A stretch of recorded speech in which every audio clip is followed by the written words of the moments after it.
Do you think there is a stigma surrounding menopause? Well, we're going to discuss it in this podcast. So listen in.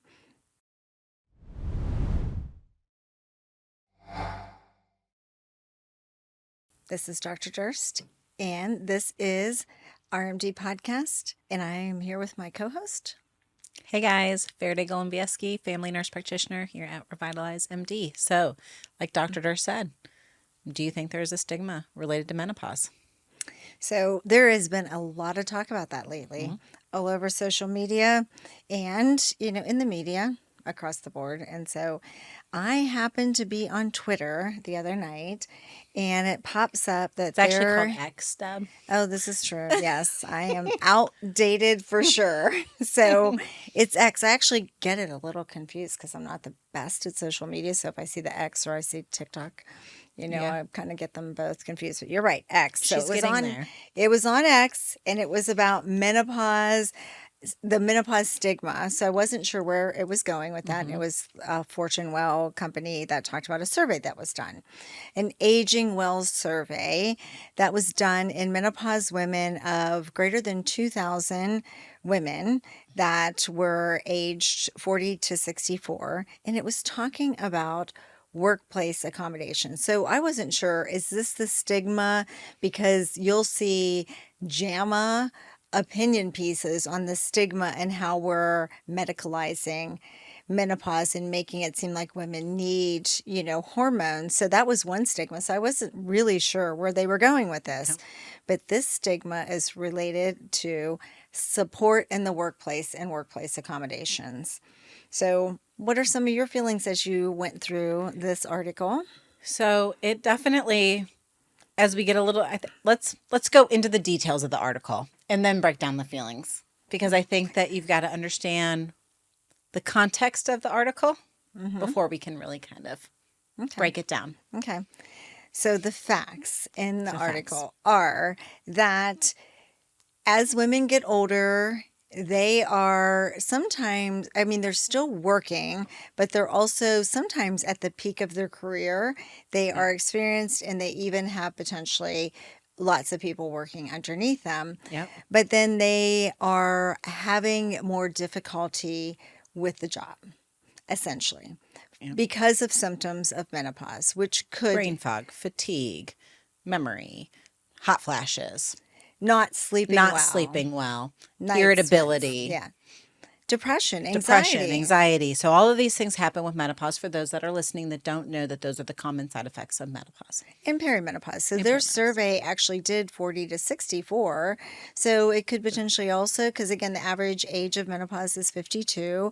And you're looking at maybe 45 to 55, like a 10-year span where you're going to transition from perimenopause to menopause. So the symptoms can be present prior to menopause or after, and that time frame can be a lot longer too. Yep. Women, yes, of course, we're still working. And of course, we're experienced, and we also can be, successful and have and we can hold powerful positions and go through menopause. Yes. So we can have vital careers and functional careers, whatever you want, whatever makes that woman happy. But why are we suddenly having a different need in the workplace related to symptoms of menopause? And what they're talking about is women not feeling supported as those symptoms happen. But that's not just in the workplace. That's across the board with the medical system. That's all aspects of life. Yes. Well, it's like that because, again, their doctors aren't listening to them. They're not treated. And so, of course, they're unsupported also by the medical community. And so, but in this survey in particular, because we will, of course, get off on tangents. And yes. So I said, let's do the survey first. But a third of women only felt slightly supported during menopause in the workplace. So a very small percentage of them, right? Yep. And some other things that they were suggesting, again, is they don't have the accommodations they feel like they should. And so like having a fan and having a cooler room. Or if they're not sleeping, increased days off. So these are the suggestions that are proposed in this article.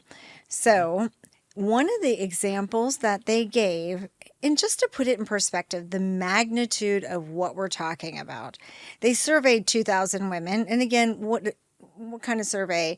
Who are we surveying? You know, it Yes. depends. And so, but the magnitude of this is there's a 300, plus 333 million women or million people in the U.S. Approximately 168 million women in the U.S. And about a half of those are perimenopause, menopause, or postmenopause. Yep. So we're talking like 75, Yep. I think that 70. was 75 million Yeah. So we're talking about a huge that are in that amount of women. that age that this study is talking about that can fit that age. Yes. So that is huge, right? Yep. So we're talking about, A large portion of our population. yes. And so really workplace accommodations is fixing the root cause, which is a hormonal decline with symptoms related to it. And so when they give you an example, and the average age is 52, so yes, you're still working. And so if you think about the example that they gave in the article, and we will link the article for you to take a look at this yourself, and even the survey was done, just to be completely transparent, by Hello Bonafide, but that is actually a supplement company that is addressing more natural ways to treat menopause. So I'm sure there's like a little, kind of twist and perspective there. Yes. To do it more naturally, and then to also support them in different ways more naturally. And so, but if we're looking, they gave an example of wheelchair.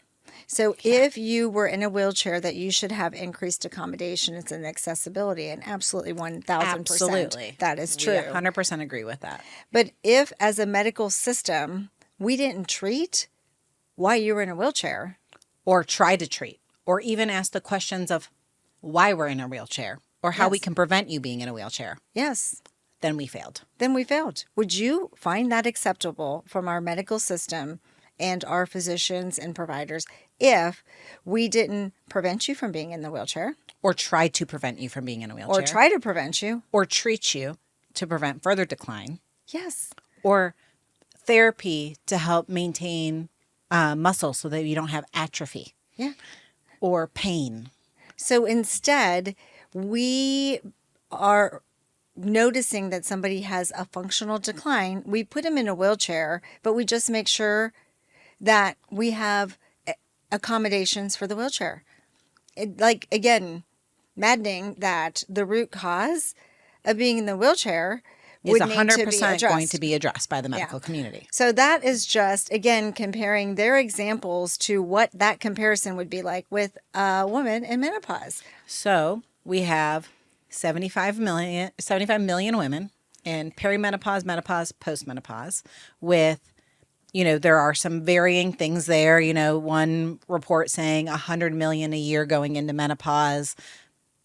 Another one saying 6,000 a day going in, which is more like 2 million women a year going into menopause. Yeah. So this is a lot of women experiencing this. And instead of saying, hey, let's get to the root cause and help the symptoms and prevent or transition, let's give you a fan and let's give you more days off and let's hinder your growth in your employment. Let's hinder economic growth. Let's hinder. So get to that point. Yes, there is again, the cost. Right? So the medical economic cost. Yes. So there is a significant number attached to that. So an economic cost, and again, there's lots of articles that state it, 1.8 billion a year in lost work time in the U.S. alone, because women are missing work because of menopause symptoms or and this is not perimenopause. to downplay menopause symptoms or menopausal symptoms. We are not downplaying we're menopause. actually doing we are the not opposite. And I just want to make sure that it's very vastly clear. We know that these symptoms are real. Oh, I think there are it's some clear. people at this table that have personally experienced it. It is. Well, thanks for pointing that out. But perimenopause included. Girl. I know. Right. I'm on that list So, too. I know. But so we're did not we have to make downplaying. it personal?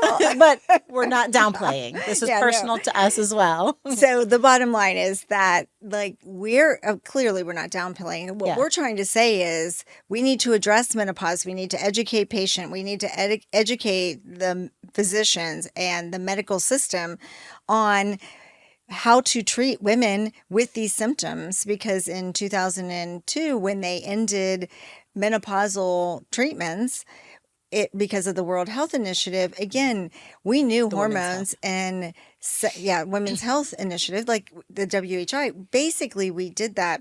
We knew that even synthetic hormones were controlling symptoms. Yeah. So we started to look at the safety.